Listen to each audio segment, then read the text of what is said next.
Assalamualaikum, selamat malam, salam jumpa, dan salam kenal untuk para sahabat Kahor dimanapun kalian berada. Malam ini, Bang Fawa akan menceritakan sebuah kisah teror nyata yang datang dari tanah terasing. Kisah kelam Dukuh Alas Mayit. Bayangkan sebuah padukuhan kecil yang terisolasi jauh di dalam lebatnya hutan desa Tegal Kalong. Hanya dihuni oleh 25 kepala keluarga. Rumah-rumah kayu lapuk di sana berdiri di antara kuburan-kuburan tua yang tidak terawat. Warga setempat menyebutnya Kampung Mayit, sebab tanah hitam di sana dipercaya menyimpan puluhan arwah penasaran yang terkunci rapat. Bagaimana Sobat Kahor? Bikin merinding kan? Jangan lupa untuk klik tombol subscribe, like, dan nyalakan lonceng notifikasinya agar kalian tidak ketinggalan kisah-kisah horor mencekam lainnya dari channel ini. Punya pengalaman mistis atau cerita horor tersendiri yang tak kalah menyeramkan? Kirimkan cerita kalian melalui email yang sudah Bang Fawa cantumkan di deskripsi. Cerita terbaik akan Bang Fawa bawakan langsung di episode selanjutnya. Langsung saja, tanpa berlama-lama, mari kita simak ceritanya.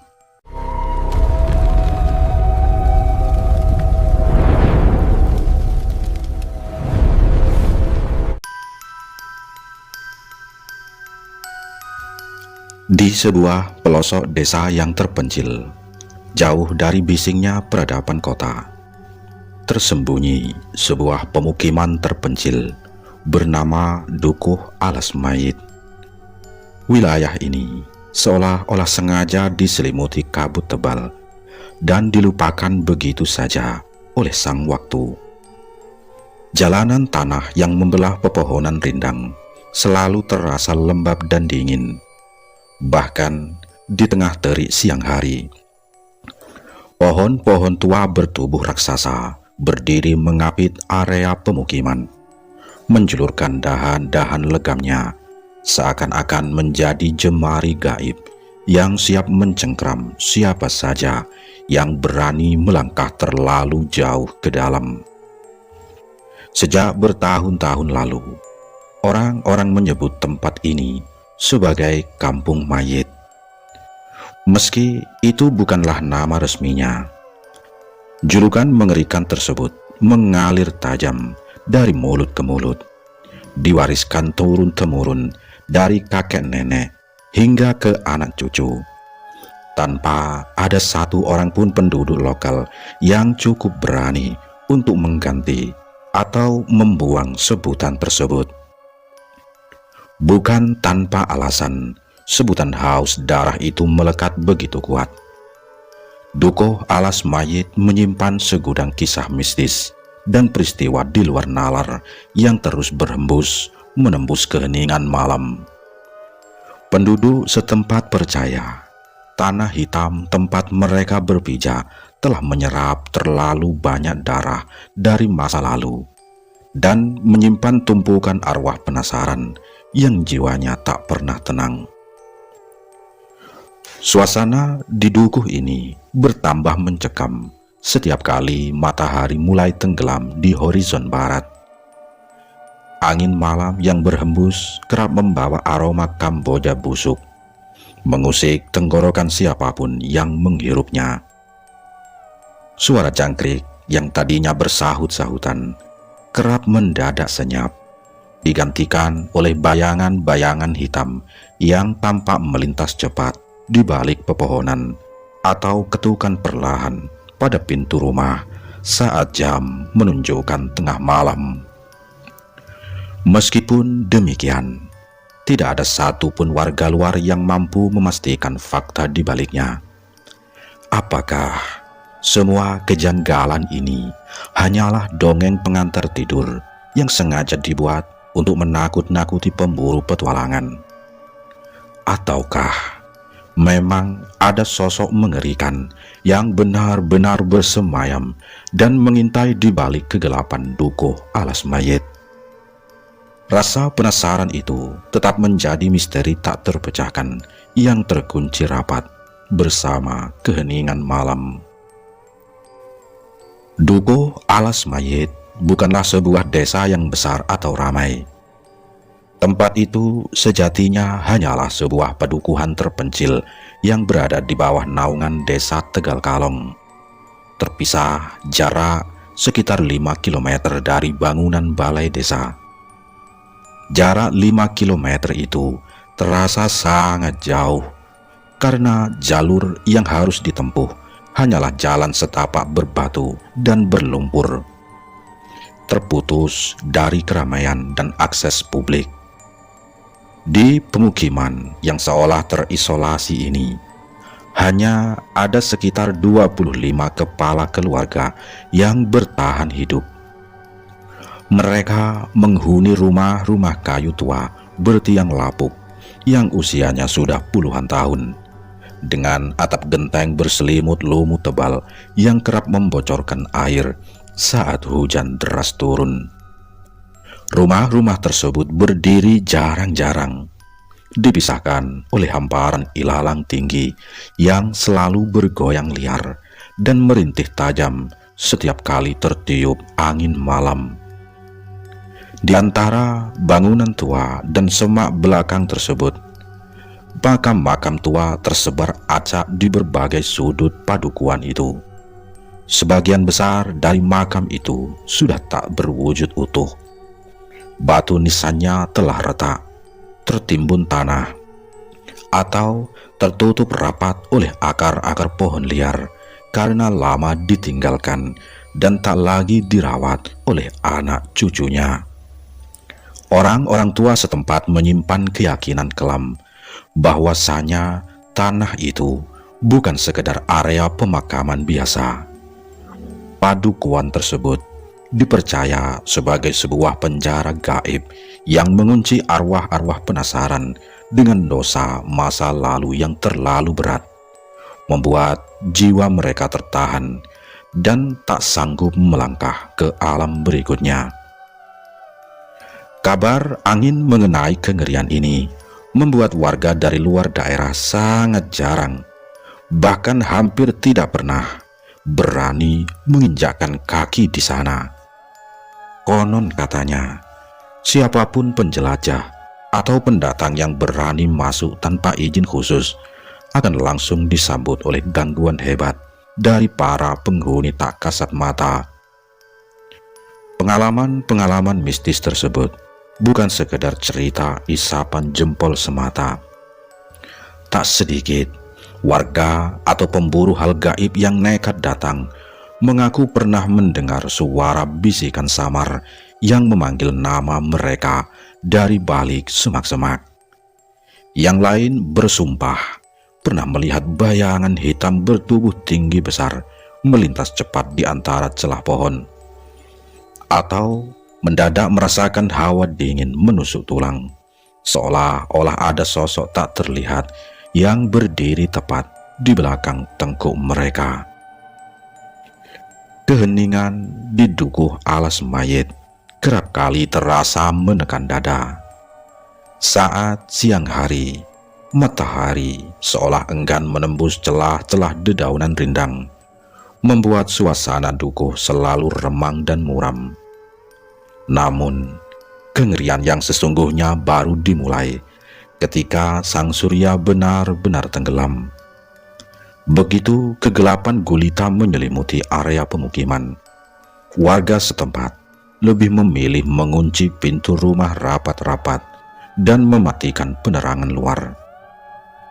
Tidak ada aktivitas apapun di luar rumah setelah jam 6 sore. Merenung di dalam rumah yang gulita menjadi satu-satunya cara bertahan hidup dari teror yang mengintai di balik jendela. Seringkali di tengah malam yang sunyi senyap, ketukan pelan berirama teratur akan terdengar menampar dinding kayu rumah warga. Tidak ada yang berani mengintip melalui celah ventilasi, sebab mereka tahu betul bahwa apapun yang berada di luar sana bukanlah manusia. Suara tangisan wanita yang meratap pilu dan bau anyir darah yang menusuk hidung kerap kali mengalir bersama angin malam, menegaskan bahwa di dukuh terpencil ini batasan antara dunia orang hidup dan dunia orang mati telah lama melenyap. Bejo, seorang pemuda berusia 27 tahun dengan perawakan tegap namun bertatap mata layu, lahir dan membesar di tengah kedinginan dukuh alas mayit. Sejak kecil, hatinya tak pernah benar-benar merasa tenang tinggal di tanah yang dipenuhi aura mistis ini. Berkali-kali niat untuk merantau dan mengadu nasib ke kota besar terlintas di benaknya. Namun, selalu saja ada dorongan gaib dan rasa tanggung jawab pada keluarga yang menahannya untuk pergi. Suatu malam yang pekat, Bejo duduk sendirian di atas balai-balai kayu beranda rumahnya. Ia menengadahkan kepala, menatap langit malam yang legam tanpa dihiasi sebutir bintang pun. Udara malam terasa begitu menggigit, membawa aroma yang menyengat akibat siraman hujan deras yang baru saja mereda di dukuh misterius itu. Bejo perlahan memejamkan mata, mencoba menikmati keheningan malam yang menusuk. Tiba-tiba, sunyinya malam terpecah oleh suara helatan langkah kaki dari kejauhan. Itu bukan derap langkah biasa. Bunyinya terasa berat dan seret, seolah-olah ada beban sangat besar yang diseret perlahan mendekati pekarangan rumah. Bejo langsung membuka mata, tubuhnya membatu, dan badannya bersiap untuk situasi terburuk. "Bejo!" Sebuah suara berat menegurnya dari balik kegelapan malam. Bejo tersentak kaget, namun napas lega keluar dari mulutnya saat melihat raut wajah tua yang amat ia kenali. Itu adalah ayahnya, Pak Rusdi. "Loh, Bapak, dari mana Pak malam-malam begini?" Bikin kaget saja," tanya Bejo sembari memperbaiki posisi duduknya di balai-balai. Pak Rusdi melangkah naik ke beranda, menyapu lumpur hitam yang menempel di sandal karetnya. Wajah lelaki tua itu tampak pucat pasi, dan peluh dingin terlihat membasahi dahinya, meski udara malam sangat dingin. "Bapak baru saja kembali dari rumah Mbak Songep, Jo," jawab Pak Rusdi dengan nada suara yang tertahan dan berbisik. "Bapak tadi ke sana untuk membahas nasib ladang yang sedang kita garap di ujung timur dukuh." Bejo menatap lekat-lekat mata ayahnya. Ada guratan ketakutan yang mendalam di sana. Sebagai anak yang tumbuh bersama Pak Rusdi, Bejo tahu betul ayahnya sedang menyembunyikan sesuatu yang teramat mengerikan. "Mbak Songep bilang apa, Pak? Soal tanaman jagung kita yang kian hari kian membusuk itu?" tanya Bejo penuh curiga. Pak Rusdi menarik napas panjang, lalu duduk melipat kaki di samping anaknya. Tangannya yang gemetar merogoh saku celana untuk mengambil tembakau dan melinting rokok, mencoba menenangkan pikirannya yang kalut. "Ini bukan cuma soal tanaman jagung yang gagal panen, Jo," bisik Pak Rusdi perlahan. Matanya bergerak liar, menatap ke arah kegelapan malam di luar beranda. "Mbak Songep mewanti-wanti Bapak. Tanah ladang yang kita olah itu Ternyata tepat berdiri di atas kuburan tua para tetua dukuh zaman dulu. Mbah Songep bilang penghuni tanah itu marah karena kita membabat semak-semak di sana tanpa memberikan sesajen penolak bala, kata Pak Rusdi. Bejo mengerutkan dahi antara percaya dan ragu. Tapi kita sudah menggarap ladang itu bertahun-tahun kan Pak? Kenapa baru sekarang mereka mengganggu? Kata Bejo. Pak Rusdi mendekatkan wajahnya ke arah Bejo. Auranya berubah semakin tegang. Karena beberapa hari lalu, waktu Bapak memacul tanah di pojok utara ladang, pacul Bapak mengantam sesuatu yang keras. Bapak pikir itu cuma batu kali. Tapi waktu Bapak gali lebih dalam, Pak Rusdi terdiam sejenak, menelan ludahnya yang terasa pahit. Bapak menemukan kuali tanah liat berisi kain kafan tua yang sudah menghitam dan berbau busuk. Darah Bejo mendadak berdesir hebat. Lalu, Bapak apakan benda itu? Tanya Bejo. Ya, Bapak panik, Jo. Bapak langsung menimbunnya kembali dan tidak memberitahu siapa-siapa. Tapi, sejak malam itu, rumah kita selalu didatangi suara-suara itu. Mbah Songep bilang, arwah pemilik kuali itu sudah terbangun dari tidurnya dan sekarang menuntut ganti rugi berupa darah. Suara Pak Rusdi bergetar hebat saat mengucapkan kalimat terakhirnya. Di saat yang bersamaan, hembusan angin kencang mendadak bertiup, menghempaskan dedaunan kering di halaman dan mematikan lampu minyak yang menerangi beranda rumah mereka. Kegelapan total serta-merta menyelimuti ayah dan anak itu. Dari arah ladang di belakang rumah, terdengar suara tawa melengking seorang wanita yang begitu nyaring, memecah keheningan malam dukuh alas mayit. Keesokan paginya, ketika fajar baru saja menyingsing, Bejo dan Pak Rusdi bergegas berjalan menuju ladang di ujung timur dukuh. Cahaya matahari pagi masih terlihat sangat samar, berjuang keras menembus pekatnya kabut tipis yang menyelimuti area perkebunan. Suasana dingin menusuk kulit, namun ketakutan dari kejadian semalam membuat darah mereka berdesir sangat oleh kepanikan.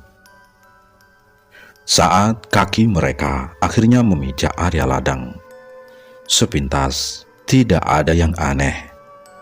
Tanaman-tanaman jagung yang berdaun hijau kehitaman masih berdiri tegak berjajar rapi, dengan butiran embun pagi yang menempel dan berkilauan di tiap helainya. Suasana ladang begitu tenang, hanya diiringi suara gesekan daun yang ditiup angin pagi. Namun, langkah Pak Rusdi mendadak terhenti. Raut wajahnya berubah makin tegang dan menyiratkan misteri yang mendalam.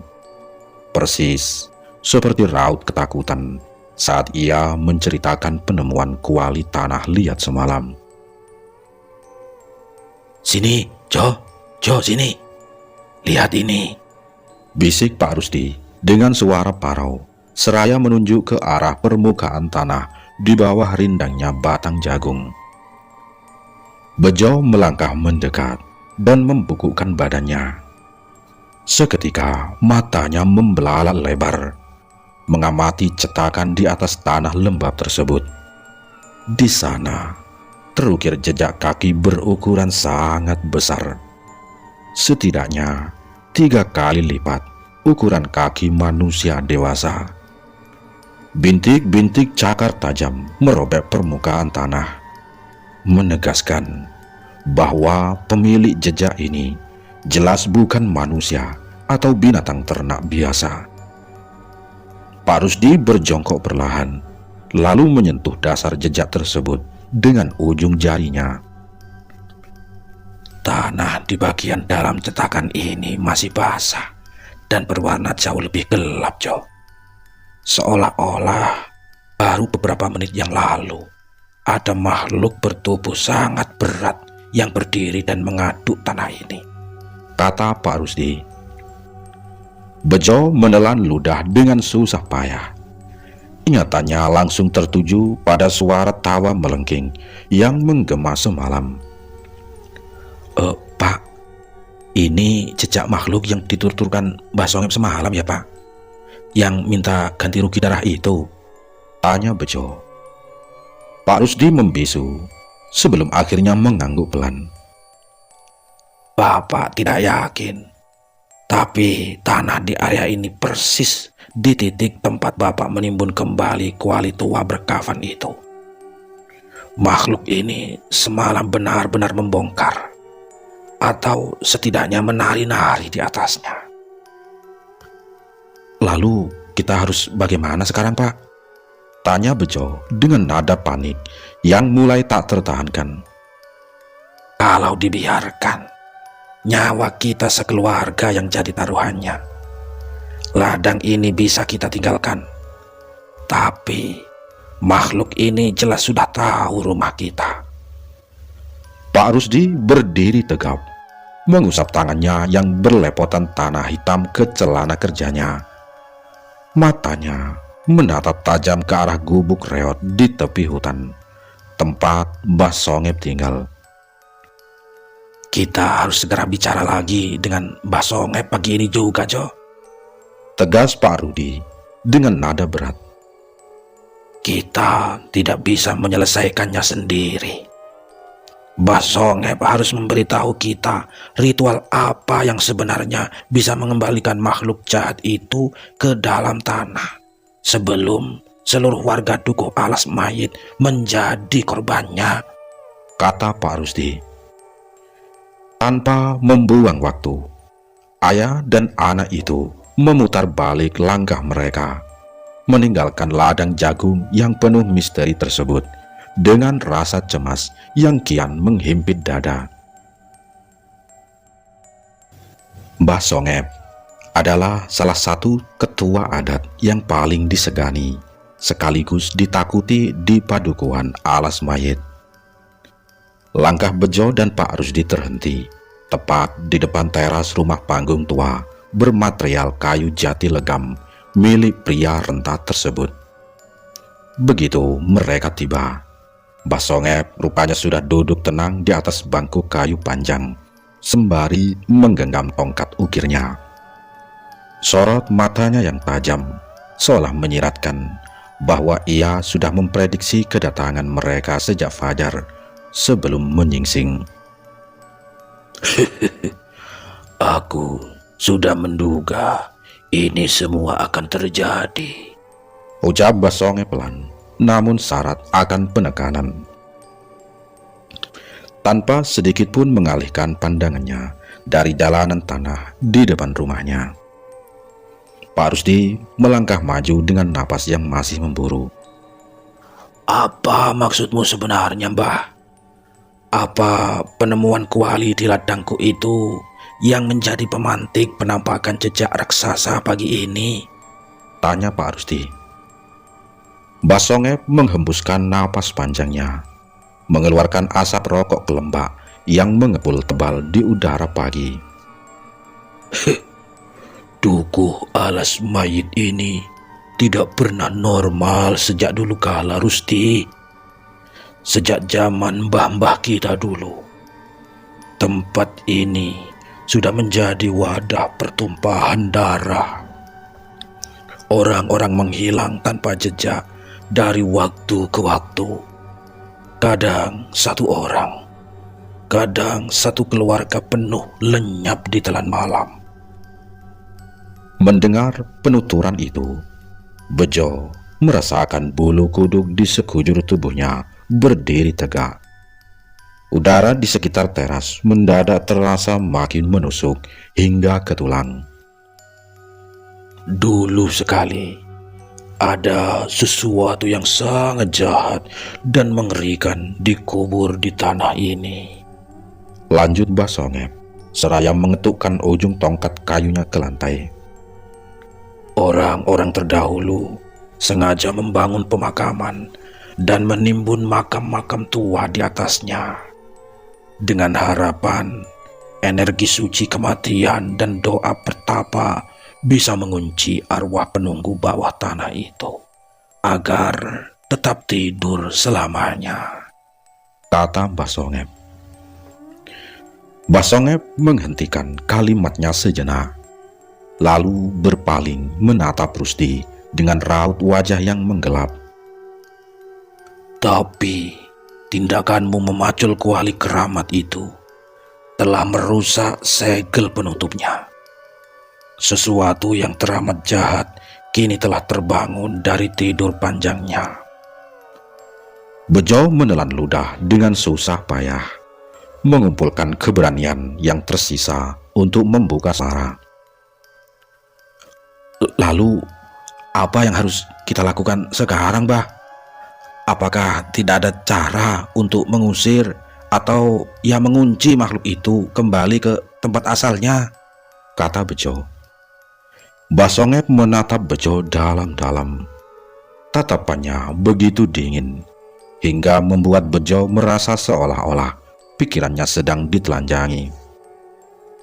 Jangan pernah berpikir untuk bertindak gegabah, Bejo, tegas Mbah Songep dengan nada bicara yang menajam.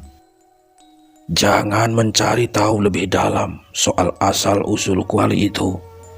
Jangan menarik perhatiannya dengan berkeliaran di luar rumah saat malam tiba. Dan yang paling penting, jangan bertanya terlalu banyak atau menyebut nama makhluk itu di kegelapan, kata Mbah Songep. Pak Rusdi yang mulai frustasi ikut mendesak. Tapi Mbah, kalau kita cuma diam, makhluk itu semalam sudah mendatangi rumah kami dan meninggalkan jejak raksasa di ladang. Apakah kita cuma bisa menunggu sampai nyawa kami dicabut? Kata Pak Rusdi. Mbah Songep bangkit perlahan dari bangku kayunya, menyandarkan tubuh rentanya pada tongkat. Malam nanti, saat jam 4 menunjukkan pukul 12, bawalah sesajen berupa ayam cemani dan kembang 7 rupa ke batas ladangmu. Biarkan kuali itu tetap tertimbun, lalu siramkan darah ayam tersebut di atas tanahnya sebagai penenang sementara. Ingat pesanku, Rusdi, jika malam nanti kamu mendengar suara tangisan atau panggilan menggelegar dari tengah ladang, jangan pernah sekali-kali kamu menoleh, kata Mbah Songep. Malam itu, suasana di dukuh alas mayit terasa jauh lebih mencekam dan pekat dari biasanya. Kegelapan gulita seolah menyerap seluruh kehidupan yang ada. Tidak ada satupun rumah warga yang menyalakan lampu minyak atau penerangan di luar. Seolah-olah seluruh penduduk dukuh sepakat menahan napas dan bersembunyi di balik rapatnya dinding kayu demi mengelabuhi sesuatu yang sedang berkeliaran. Di dalam rumah reotnya, Bejo duduk termangu di sudut dapur bersama ibunya, Bu Sumarni. Wanita tua itu terus memeluk erat lengan anak bujangnya, seraya merapalkan doa-doa keselamatan dengan bibir yang gemetar hebat. Sementara itu, Pak Rusdi berdiri mematung di dekat pintu kayu. Tubuhnya tegang, bagaikan busur panah yang siap dilepaskan. Tangan kanannya menggenggam erat seekor ayam cemani yang terikat kaki dan paruhnya, siap dibawa ke ladang sesuai instruksi dari Mbah Songep. Namun, sebelum Pak Rusdi sempat melangkah keluar menuju ladang, ketenangan malam itu pecah. Suara langkah kaki yang amat dikenal kembali terdengar.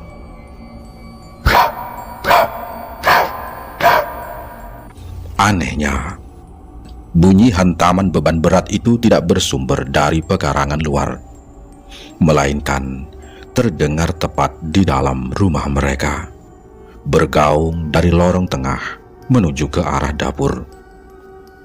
Bulu kuduk Bejo berdiri seketika. Darahnya serasa membeku. Ia memberanikan diri menoleh perlahan ke arah pintu dapur yang sedikit terbuka. Tidak ada wujud manusia di sana. Namun, bayangan hitam berukuran raksasa tampak bergerak liar melekat pada dinding dan kaca jendela. Bejo menahan napas. Dadanya sesak oleh hawa dingin menyengat yang mendadak menyeruak memenuhi ruangan.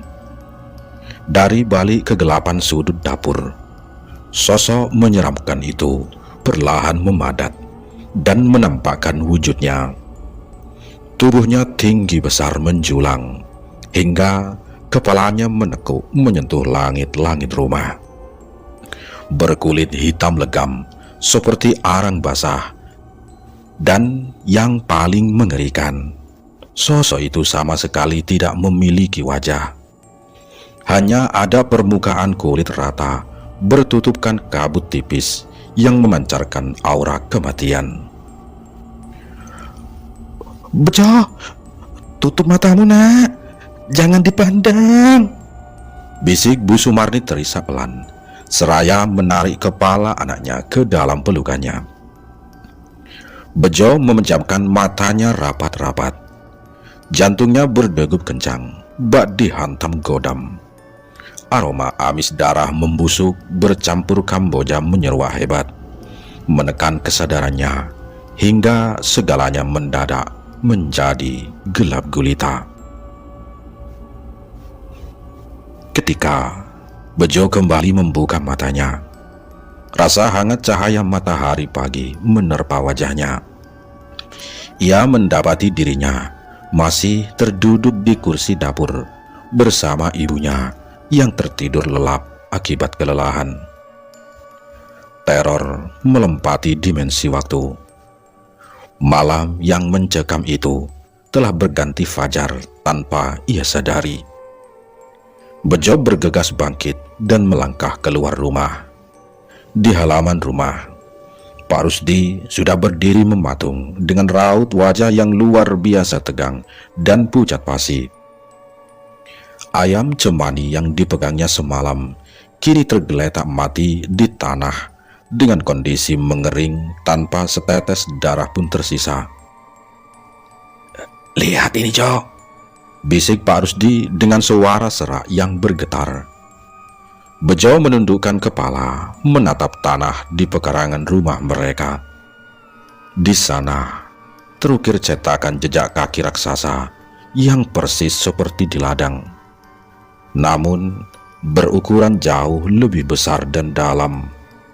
Jejak itu mengarah tepat dari luar, masuk menerobos pintu depan, hingga berakhir di ambang pintu dapur tempat mereka bertahan semalaman. Belum usai rasa guncangan di dada mereka, riuh kegaduhan dan jeritan histeris mendadak terdengar dari arah tengah pemukiman. Bejo dan Pak Rusdi saling pandang, lalu berlari menuju sumber keramaian. Beberapa warga tampak berkumpul bergerombol di depan pintu rumah milik Pak Karman, seorang petani paruh baya yang tinggal sendirian tak jauh dari rumah mereka. Pintu depan rumah Pak Karman tampak jebol, terhantam sesuatu yang amat kuat dari luar. "Ada apa ini? Apa yang terjadi pada Pak Karman?" tanya Pak Rusdi setengah berteriak pada salah satu warga yang berdiri gemetar di luar pagar. Warga tersebut menoleh dengan mata menyala ketakutan. Pak Karman, Pak Karman hilang Pak Rusdi. Dia tidak ada di dalam rumahnya. Bejo merangsek masuk ke dalam rumah Pak Karman untuk melihat situasi. Di dalam ruang utama yang berantakan, Pak Karman sama sekali tidak ditemukan. Hanya ada papan lantai kayu yang hancur berantakan dan meninggalkan ukiran jejak kaki besar berduri yang sama persis seperti di pekarangan rumah Bejo, berbekas hitam kelam, seolah kayu tersebut baru saja ditindih oleh beban seberat ribuan ton dari alam gaib. Makhluk itu sudah mulai mengambil ganti ruginya, bisik Bejo lirih saat sadar bahwa peringatan Basongep kini telah memakan korban pertama di Dukuh Alas Mayit. Kepanikan meluas cepat bak api menyambar jerami kering. Warga Dukuh Alas Mayit berkumpul di depan rumah Pak Karman yang porak-poranda. Wajah-wajah pucat saling bertukar pandang dalam ketakutan yang mencekat leher. Peringatan Basongep bukan sekedar gertakan, dan hilangnya Pak Karman adalah penanda awal dari pembalasan dendam tanah terlarang. Sebelum matahari mulai mencapai puncaknya, Pak Rusdi berlari kembali ke rumah Basongep, diikuti oleh Bejo. Namun, sesampainya di sana, rumah panggung itu sudah sepi. Pintu depan terbuka lebar, mengayun pelan ditiup angin. Di dalam, Basongep tergeletak tak bernyawa di atas balai-balai. Tangannya yang mengeras masih menggenggam erat kuali tanah liat tua yang tempo hari ditimbun Pak Rusdi di ladang. Kuali itu kini pecah membentang, dan isinya telah kosong sama sekali. Penguncinya sudah mati, bisik Bejo dengan nada putus asa. Matanya membelalak melihat lingkaran darah hitam melingkari jasad sang tetua. Basongep tidak kuat menahan kutukan itu sendirian, katanya lagi. Siang itu berjalan amat cepat, seolah waktu sengaja dipercepat oleh kegelapan yang tak sabar ingin memangsa. Tanpa Basongep, tidak ada lagi tembok pelindung bagi warga Dukuh Alas Mayit. Begitu surya tenggelam di ufuk barat, kabut hitam tebal mengalir turun dari arah hutan raksasa, mengepung pedukuhan dan memutus seluruh jalur keluar menuju desa Tegal Kalong. Teror malam puncaknya pun dimulai. Suara raungan menggelegar, menggema dari tengah ladang jagung, menggetarkan tanah hingga dinding-dinding rumah warga berderik hebat. Jeritan histeris bersahut-sahutan dari berbagai penjuru Dukuh. Satu persatu, pintu rumah warga didobrak paksa dari luar oleh kekuatan maha besar. Bayangan-bayangan hitam tanpa wajah berukuran tinggi besar tampak merayap di atas atap, menerobos celah ventilasi, dan menyeret siapa saja yang mereka temui ke dalam kegelapan malam. Di rumah Bejo, situasi makin genting. Pintu depan mereka dihantam keras dari luar hingga engselnya terlepas. Brom, brom, brom. Jo, bawa ibumu keluar lewat jendela belakang, cepat! Teriak Pak Rusdi seraya menahan pintu kayu yang makin melengkung dihempas kekuatan gaib. Tidak Pak, kita harus pergi bertiga, seru Bejo terisak. Tidak ada waktu lagi Bejo. Tanah ini menuntut darah keluarga yang membongkar peristirahatan mereka. Lari! Jerit Pak Rusdi tatkala pintu kayu itu hancur berkeping-keping. Buah! Dari balik reruntuhan pintu, masuklah sosok raksasa tanpa wajah bertubuh legam seperti arang basah. Jemari panjang berselimut cakar tajam langsung mencengkram dada Pak Rusdi. Sebelum Bejo sempat meraih ayahnya, tubuh Pak Rusdi terseret cepat keluar rumah. Lenyap disapu kabut hitam bersama jeritan terakhirnya yang menyayat hati. Dengan sisa kekuatan dan air mata yang mengalir deras, Bejo menarik Bu Sumarni keluar, menerobos jendela belakang. Mereka berlari tanpa arah di antara ilalang tinggi yang bergoyang liar. Di sekeliling mereka, suara bisikan gaib dan tawa melengking terdengar saling bersahutan dari balik kegelapan pepohonan. Suasana dukuh yang tadinya sepi kini berubah menjadi neraka pembantaian tak kasat mata. Jeritan warga perlahan-lahan reda, digantikan oleh keheningan yang amat dingin dan menusuk.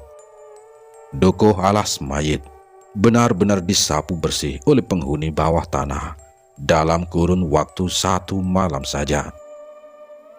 Bejo dan ibunya terus berlari menembus kegelapan, merangkak di antara jalur tanah yang basah hingga akhirnya pingsan karena kelelahan. Tepat di desa perbatasan Desa Tegal Kalong saat fajar menyingsing.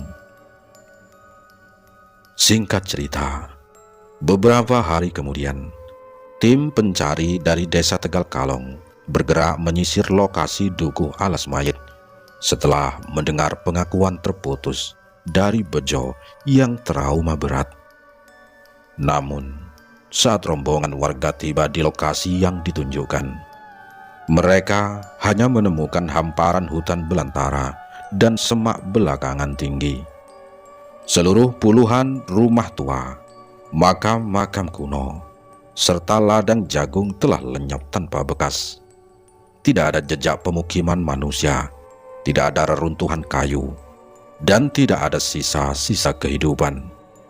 Seolah-olah dukuh alas mayit tidak pernah benar-benar ada di atas muka bumi ini. Hanya satu hal yang tersisa di tengah hutan perawan tersebut. Sebuah cetakan jejak kaki raksasa berukuran sangat besar yang mengarah masuk jauh ke dalam kegelapan alas mayit, terkunci rapat bersama rahasia kelam yang tak akan pernah terungkap.